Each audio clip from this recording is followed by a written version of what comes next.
رمضان رمضان اس کی بڑی ہے شان۔ بسم اللہ الرحمن الرحیم۔ حضرت گرامی السلام علیکم ورحمۃ اللہ وبرکاتہ۔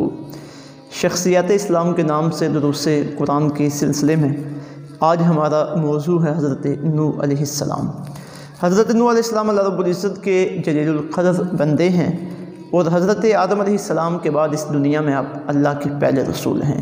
حضور رحمت دو عالم صلی اللہ علیہ وسلم نے بخاری شریف کی حدیث نمبر 4435 میں جہاں قیامت کے دن جو آقا علیہ السلام نے شفاعت کرنی ہے تمام امتوں کی، اس کا ذکر کیا تو اس میں آپ نے یہ بھی ذکر کیا کہ مجھ سے پہلے لوگ جن جن نبیوں کے پاس جائیں گے ان میں سے حضرت نوح علیہ السلام بھی ایک ہوں گے جن کے پاس لوگ جائیں گے، اور وہاں جا کے عرض کریں گے یا نوح انک انت اول الرسل الی اہل الارض، کہ نوح علیہ السلام آپ اہل دنیا کی طرف اللہ کے پہلے رسول تھے۔ تو اس سے معلوم ہوا کہ آپ حضرت آدم علیہ السلام کے بعد اس دنیا میں پہلے رسول تھے۔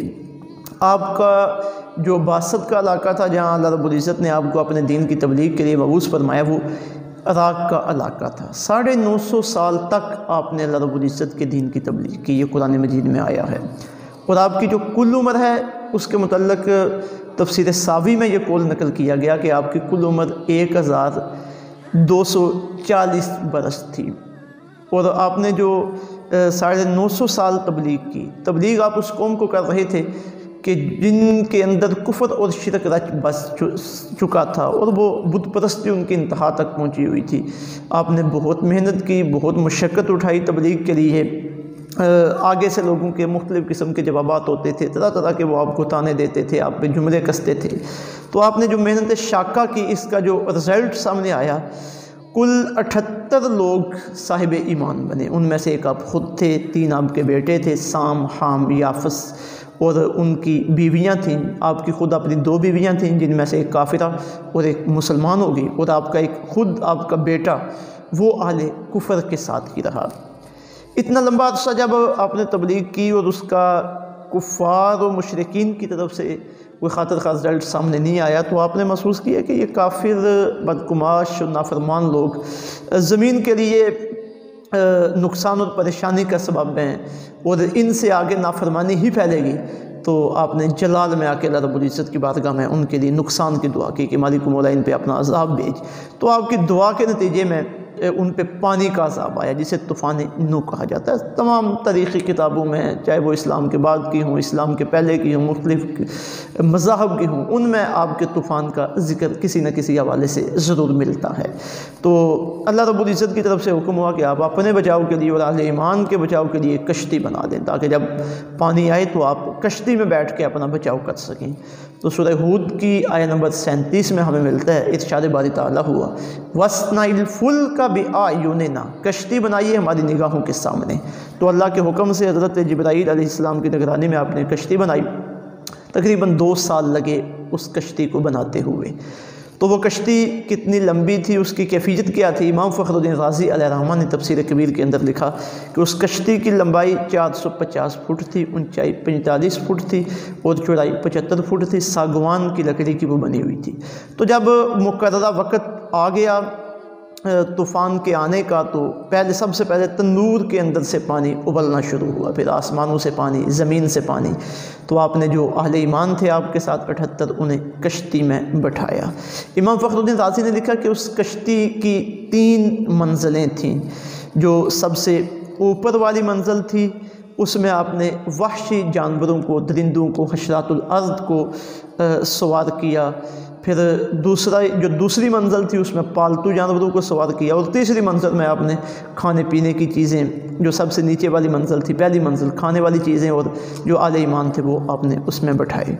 تو یہ جو طوفان تھا اس کے بعد بالکل دنیا کا صفایا ہو گیا، دنیا سے انسانوں کا، جانوروں کا، اور چونکہ اس وقت دنیا کی آبادی محدود تھی، تو جہاں تک آبادی تھی دنیا کی وہاں تک آپ رسول تھے، اور جب عذاب آیا تو جہاں جہاں کافر موجود تھے وہاں تک وہ طوفان کا پانی گیا۔ تو تقریباً 6 ماہ تک یہ طوفان کا سلسلہ جاری رہا۔ پھر جب یہ طوفان کا سلسلہ تھمنے پہ آیا تو اللہ رب العزت نے اس کی کیفیت قرآن مجید سورہ ہود میں ذکر کی ہے کہ جب عذاب کا اختتام ہونے لگا تو وقیل یا ارض ابلعی ماءکی، کہا گیا اے زمین تو اپنے پانی کو نگل لے، ویا سماء اقلعی، اور اے آسمان تو اپنے پانی کو روک لے، وغید الماء، پانی رک گیا، پانی خشک ہو گیا، وقضی الامر، معاملہ مکمل ہو گیا، واستوت علی الجودی، اور یہ جو آپ کی کشتی تھی یہ جودی پہاڑ کے اوپر ٹھہر گئی۔ جودی پہاڑ یہ شام کا ایک پہاڑ ہے، اور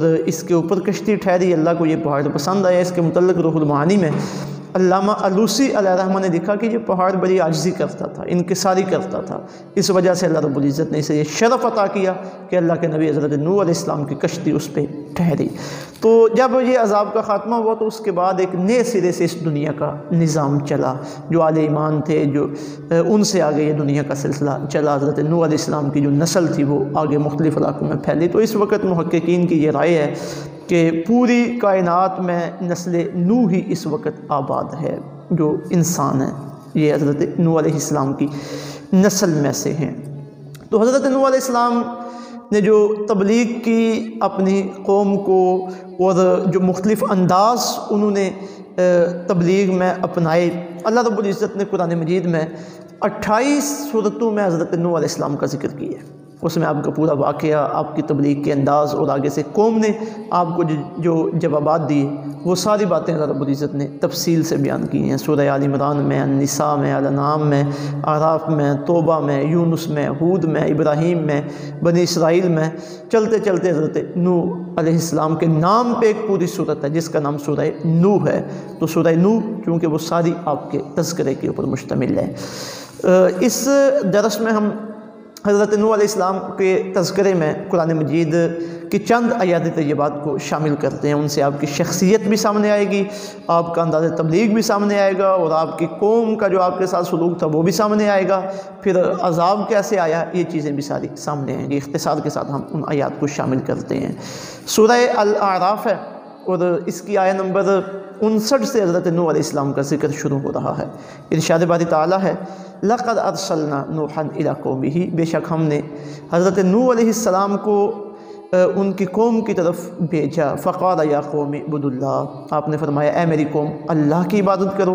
مَا لَكُم مِّنْ إِلَٰهٍ غَيْرُهُ، اللہ کے علاوہ تمہارا اور کوئی الہ نہیں ہے۔ إِنِّي أَخَافُ عَلَيْكُمْ عَذَابَ يَوْمٍ عَظِيمٍ، میں ڈرتا ہوں تمہارے لیے عذاب کے دن سے۔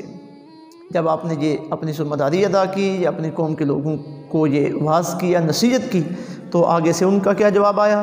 قال الملأ من قومه، آپ کی قوم کے سرداروں نے کہا انا لنراک فی ضلال مبین، اے نوح ہم تو تجھے کھلی گمراہی میں مبتلا دیکھتے ہیں۔ معاذ اللہ، حضرت نوح انہیں ہدایت کی طرف بلا رہے ہیں اور وہ آپ پر گمراہی کی تہمت لگا رہے ہیں۔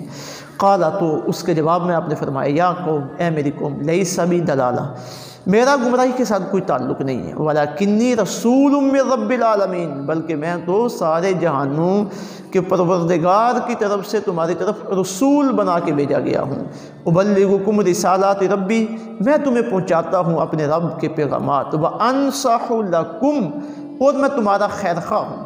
اے قوم مجھے سمجھو، مجھے پہچانو، مجھے جانو میں کون ہوں، میں تمہاری خیر خواہی کے لیے آیا ہوں۔ تم کفر اور شرک میں ڈوبے ہوئے ہو، دوزخ کے راستے کی طرف جا رہے ہو، میں تمہیں دوزخ سے نکال کر جنت کی طرف پہنچانے کے لیے آیا ہوں، تمہیں ناکامی سے نکال کر کامیاب کروانے کے لیے آیا ہوں۔ وَأَنصَحُ لَكُمْ، میں تمہارا خیر خواہ ہوں۔ وَأَعْلَمُ مِنَ اللَّهِ مَا لَا تَعْلَمُونَ، اور میں اللہ کی طرف سے وہ جانتا ہوں جو تم نہیں جانتے۔ یہ حضرت نوح علیہ السلام کا نے اپنی قوم کو جو تبلیغ کی اس کا ایک رخ تھا اور ایک انداز تھا اللہ رب العزت نے جو سورہ اعراف میں ذکر کیا۔ اسی طرح سورہ شعراء میں اللہ رب العزت نے جو جس انداز میں آپ کا تذکرہ کیا چل جاتے تھے یہ بات وہ بھی سماعت فرمائیے۔ ارشاد باری تعالیٰ ہے، یہ آیہ نمبر 105 سے آغاز ہو رہا ہے حضرت نوح علیہ السلام کا سورہ الشعراء۔ فرمایا کذبت قوم نوح المرسلین، نوح علیہ السلام کی قوم نے رسولوں کو جھٹلایا۔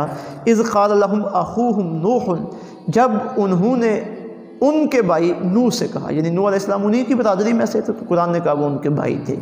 الا تتقون، کیا تم ڈرتے نہیں ہو؟ جو کفر اور شرک اور بدکاری، بدعنوانی، غلط معاملات میں ملوث تھے، حضرت نوح علیہ السلام نے تنبیہ کی، کیا تم ڈرتے نہیں ہو؟ انی لکم رسول امین، بے شک میں تمہارا امانت دار رسول ہوں۔ فاتقوا اللہ، اللہ سے ڈرو، وَأَطِیعُونَ اور میری اطاعت کرو، وَمَا أَسْأَلُكُمْ عَلَیہِ مِنْ أَجْرٍ اور میں جو محنت کر رہا ہوں، تبلیغ کر رہا ہوں، تمہیں پیغام پہنچا رہا ہوں، اس پہ میں تم سے کوئی اجر طلب نہیں کرتا، ان اجری الا علی رب العالمین، میرا اجر میرے رب کی طرف ہے جو تمام جہانوں کا پروردگار ہے، وہی مجھے اجر عطا کرے گا، میں تم سے کوئی مالی مطالبہ نہیں کرتا، بس ایک ہی مطالبہ ہے، اللہ کا پیغام لے کے آیا ہوں، اسے مان لو، فاتقوا اللہ، اللہ سے ڈرو، وَأَطِیعُونَ اور میری اطاعت کرو۔ آپ نے تو یہ بڑے خوبصورت انداز میں، خیر خائی کے انداز میں انہیں تبلیغ کی، آگے سے ان کا کیا جواب آیا یہاں پہ؟ قالوا وہ کہنے لگے انؤمن لک، اے نوح ہم تیرے اوپر ایمان لے آئیں، واتبعک الارذلون حالانکہ ہمارے ذلیل لوگ تیری پیروی کر رہے ہیں۔ اب جو حضرت نوح علیہ السلام کی پیروی کرنے والے تھے ان کی اکثریت غریب لوگوں کی تھی، انہوں نے حق کو قبول کیا تھا، تو انہوں نے کہا جی یہ جو بے توقیر لوگ ہیں اور ذلیل لوگ ہیں جن کی ہماری نظروں میں معاذ اللہ کوئی اہمیت نہیں ہے، یہ تیری پیروی کرنے والے ہیں، ان کے ہوتے ہوئے نوح ہم تیری پیروی نہیں کر سکتے، ایک ہی طریقہ ہے کہ تو انہیں اپنے پاس سے دور ہٹا، ان سے قطع تعلقی کر، تب ہم تیرے پاس آئیں گے۔ تو حضرت نوح علیہ السلام ان کے مال و منال کو نہیں دیکھتے تھے، بلکہ جو صاف دل لے کے اللہ کے لیے حضرت نوح کے ساتھ جنہوں نے اپنا تعلق قائم کر لیا تھا، آپ ان کی طرف دیکھ رہے تھے، اور کسی بھی صورت میں ایسے لوگوں کو اپنی بارگاہ سے آپ ہٹانے والے نہیں تھے۔ تو آپ نے حضرت نوح علیہ السلام نے ان کی اس بات پہ انہیں جواب دیا، قال آپ نے فرمایا وما علمی بما کانوا یعملون، کہ میرا علم ان کے بارے میں نہیں ہے